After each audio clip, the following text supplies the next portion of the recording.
Have you ever been in a conversation with somebody and you find yourself saying things like, no, trust me, or believe me, or no, to be honest here? Why do we have to do that? Maybe it's a sign that we realize, one, sometimes we aren't always completely honest, or maybe it's a telling sign of our society that we recognize that many times other people aren't honest. They're dishonest, in fact. And God takes this so seriously.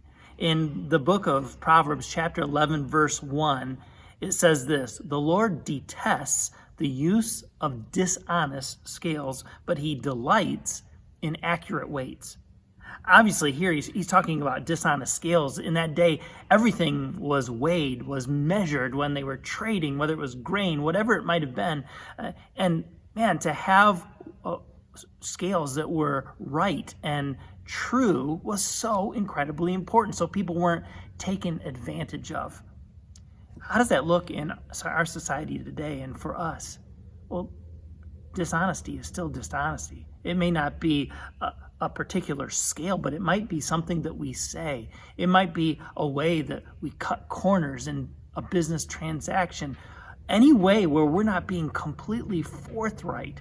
And this proverb says that the Lord detests that kind of dishonesty. One version says it's an abomination to the Lord. Those are strong words.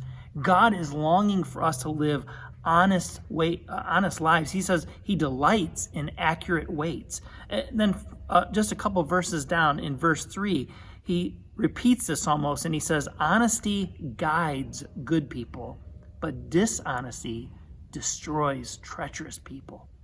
Man, when we live in dishonest ways, eventually that will catch up to us, and it could destroy our lives and certainly the lives of others. But he says honesty guides a good person.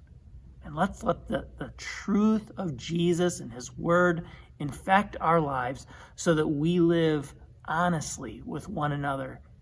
People matter. It's our way to value them when we live in this way.